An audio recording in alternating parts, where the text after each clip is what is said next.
All right, we are 24 hours away, one sleep away from the Daytona 500. Hopefully, the forecast does not look good at all. Xfinity got moved to Monday. No guarantees on the Cup Series, but we're going to go as if the 500 is going to run as scheduled on Sunday. And with the first race of the season, there's a lot of optimism in the air, but I think there are five drivers in particular that are on the hot seat for the 2024 season. And some of them have had opportunities to perform, haven't gotten it done. In my opinion, this is the last shot for these five drivers. Before I say anything, I just want to say I don't have anything against these drivers. I like all these guys. I'm rooting for them. But I think the Cup Series field is very, very good this year. And there are some very, very good prospects that are coming up, ready to take some seats if one becomes available. So with that out of the way, let's get right into it. The first driver that I think is on the hot seat this year is Harrison Burton. I like Harrison Burton. I think he's a good driver. I think he's a good guy. But in 2 years, since he replaced Matt DiBenedetto in the 21 car, things have just not panned out for him. He's regressed, in my opinion, in the 2023 season.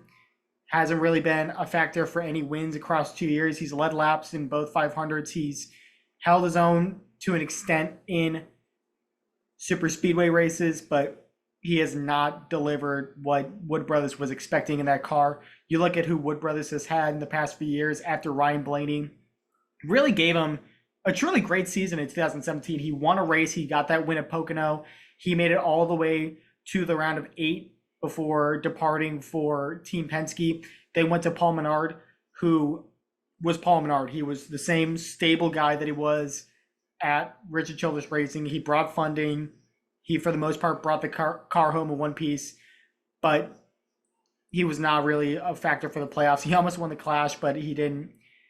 He wasn't much of a factor beyond then. And then after he retired, you had Matt DiBenedetto, who made the playoffs in 2020, nearly won a bunch of races. I do hold it against him, to be fair, that he didn't win a race, but he was much closer than Harrison Burton's been this so far in his career. Burton, through 72 races at the Wood Brothers, has 1 top 5, 4 top 10s, 2 average finishes of 22.8 and 22 and 24.7 in 2023. He dropped nearly 2 whole positions. Average start dropped by 3 whole positions, led 10 fewer laps. By all accounts, 2023 was a very, very bad season for Harrison Burton, a guy that in 2020 I thought looked like a future superstar in the Cup Series when he won 4 races in the COVID screwed up Xfinity season. But I think he could have used another year in Xfinity. And I think the biggest thing with a driver on the hot seat is there an immediate replacement for them? And with Harrison Burton, you can't really say that there is, but you have to imagine if Burton has another down year, the blocks are going to move to where a driver might be able to take Harrison's place, because he can't afford to have another average finish at 25th. I think the most likely replacement for Harrison Burton, honestly, is Riley Herbst. A lot of people don't like Riley Herbst in the Cup Series. I think he's done a great job in the few races he's gotten. He's been up front in super speedway races, and he brings Monster Energy funding. I think Herbst is really starting to put it together as an Xfinity Series driver. He looked great at the end of last year, got the win. I think he's going to have a pretty solid season in 2024 as well. And obviously the Monster Energy funding is a pretty big beast in itself. And if you're Harrison Burton, you got to start figuring out what it's going to take for him to start getting results, because 1 top 5 in 72 Cup races, I get the field is good, but that is not going to cut it much longer when you have a Penske Alliance. The next driver I think is on the hot seat in 2024. You could kind of make your pick of the litter with this team, but I went with Ryan Preece. Preece, obviously, he replaced Cole Custer in the 41 car, and if you look at his averages, it's kind of on par to Custer. It's better than he had in 2021, a tick worse than 2022, a 20.8 for Preece, a 20.6 that is for Custer in 22. So not great either way, but at least within the ballpark. Preece, in my opinion, was the weakest of the 4 Stewart-Haas Racing drivers, which is definitely not a place you want to be looking at the 2023 state of Stewart-Haas Racing. Almirola fell off a cliff, obviously, before he moved on to part-time in the Xfinity Series. Briscoe had the disastrous penalty, but I think he was in contention in more races than Priest was. But Priest, where you got to give him credit, he had 2 top 10s, he had 1 top 5, a great run at Richmond, and he led 149 laps, most of those in the Martinsville race where he won the pole. That race alone, he led more laps than Cole Custer did in his 3 years in the 41 car. He had a great run at the Clash last year. Looked like he had a chance to win that race up until late, where he got passed by Martin Truex. So I think Priest had more bright spots than people are giving him credit for, and I think he showed more promise than Custer had been showing in the past 2 years.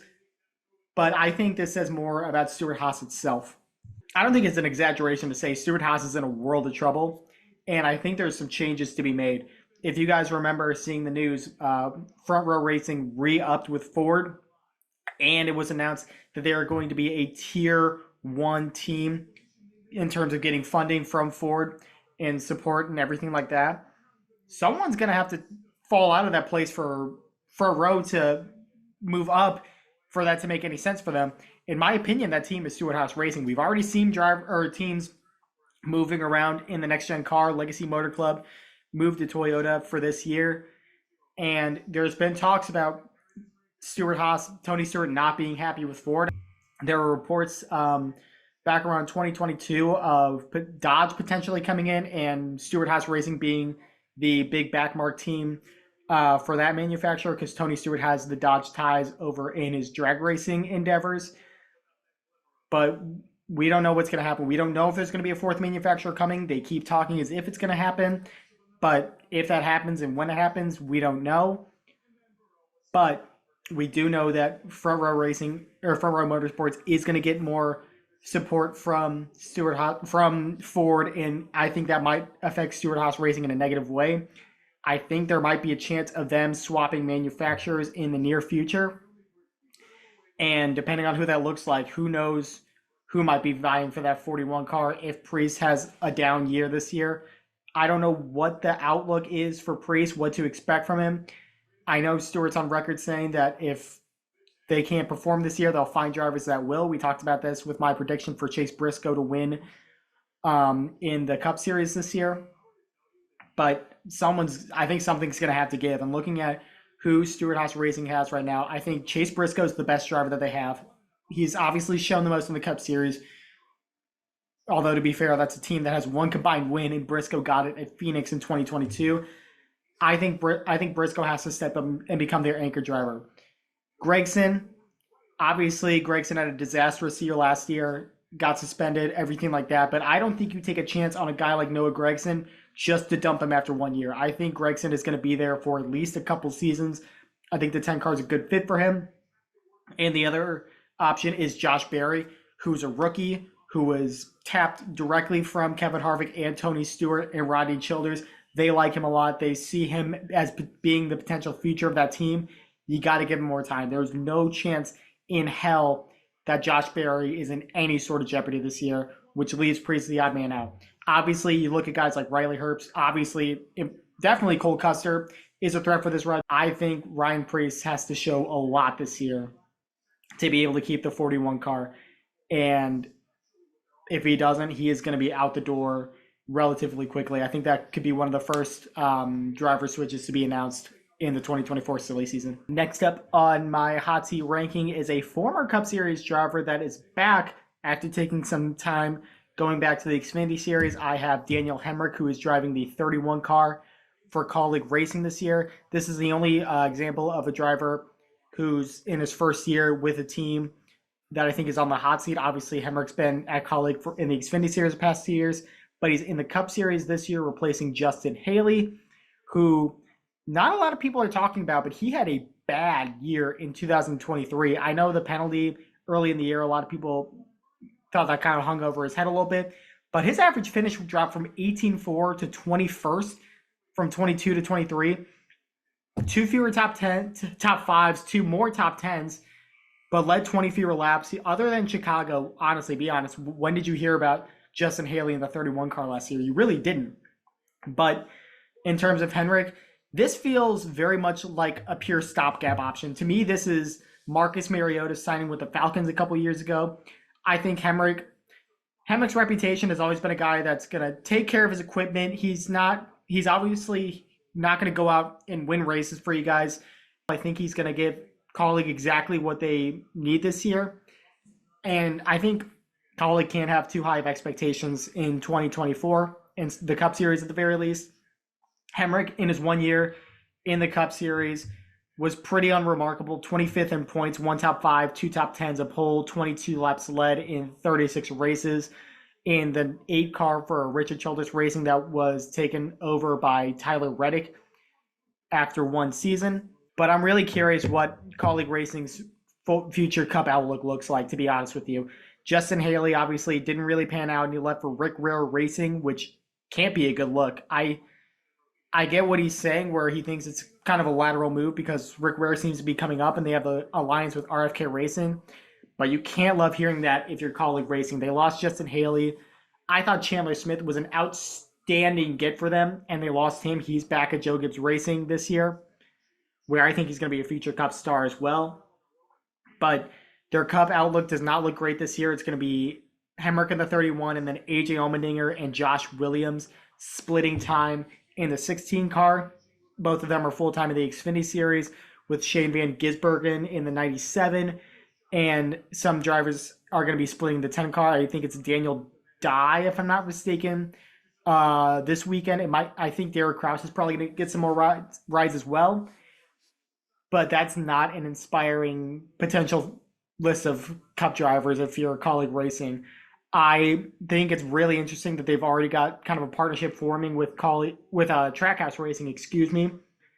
And I wonder if that partnership is going to continue to evolve, potentially even into the Cup Series.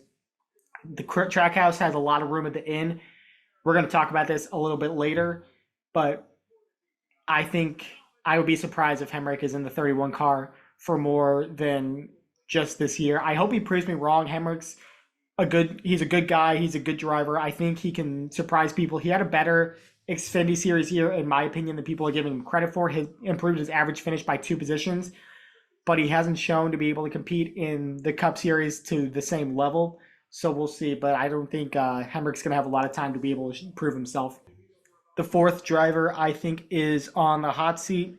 I think these next 2 are pretty well agreed upon for most people in NASCAR. I think it's pretty well understood that these drivers are going to have to show something this year. The first one's Austin Dillon. Make no mistake, Austin Dillon's 2023 season was a complete disaster. Career lows pretty much across the board. Only 19 laps led, 1 top 5, 7 top 10s, an average finish of 21.8, which is the worst he's ever had in a full-time season. Really not much positive to look back on for Austin Dillon's season, especially when you take into account that Kyle Busch, in his first year with RCR, won 3 races and made it to the round of 12. Dillon, I think his most memorable moment was probably throwing his helmet at Tyler Reddick at Pocono. 10 DNFs on the year. Really, there's not much more that can be said about Dillon's season, other than the fact that it simply cannot happen again. Dillon has proven himself to be a playoff caliber driver in the past. I don't know how things went so terribly wrong to where he was borderline the worst full-time Cup driver in 2023. Of all the guys that ran 36 races, Dillon was about as low as anybody else could have been, and he didn't really have a point penalty to blame it on. He was just a non-factor pretty much all year long. And when you have a driver like Austin Hill, who's got 6 wins in the past 2 years in Xfinity, he's not going to stick around forever. I think Austin Hill is a Cup level talent. You can have your own opinions about him, but they have to have high expectations and big plans for Austin Hill coming into the future. I think Dillon's going to have to show a lot this year. Yes, it's his grandpa's team, but he's got to understand that running 29th in the points and DNFing 10 times again is not good for business. And I think he realizes that. You know, you might think Austin Dillon's Richard Childress' grandson, he's going to be fine. So is Ty Dillon. Ty Dillon doesn't have a Cup ride this year. He's going all the way back to the Truck Series. It's a business at the end of the day, and it's time for Dillon to either put up or shut up. I think he's more than capable of getting back to where he was around 2021 with, you know, he had a 14.4 average finish in 2021. That's perfectly solid. He didn't make the playoffs that year because he didn't win a race, but he was right there pretty much all year long. He's more than capable of getting back to that point of just being a solid top 10, top 15 driver, competing for wins here and there. But we did not see that at all in 2023. And if we don't see it in 2024 either, Austin Dillon, his Cup Series career is definitely going to be in jeopardy. And I don't think that's a stretch by any stretch of the imagination. And last but not least, I think the driver that is on the biggest hot seat this season is Daniel Suarez. I like Daniel Suarez. I think Suarez has proven himself to be, at the very least, a cup level driver. He's improved so much from his 2017 season where he really, I don't think any driver's had a less normal first 7 years in the Cup Series that Daniel Suarez has had. You thought he was going to get another year in Xfinity, and then Carl Edwards retired. The optics of that, how that all played out, no one still knows to this day, but all of a sudden, Daniel Suarez is a Cup Series driver in January. He didn't impress much in his first 2 years. Got moved to Stewart-Haas Racing, missed the playoffs in last race battle with Ryan Newman. Got dropped from there for Cole Custer. 2020 drives for Gaunt Brothers Racing, and then 2021 picked up by Trackhouse Racing, a new team. And he has continued to grow as that team has continued to grow. Finally got his first career win in 2022 at Sonoma. Easily his best season, but 2023 dropped off pretty much across the board. Trackhouse Racing as a whole wasn't quite as dynamic as they were in 2022, where they were just continuously on an upward trajectory. They kind of came back down to earth a little bit, although still solid. Ross Chastain still had 2 wins, but Suarez dropped off across the board. Didn't win a race. 6 top 5s in 2022, 3 in 23, 13 top 10s in 22, 10 in 23. He did get a pole, so that's a win.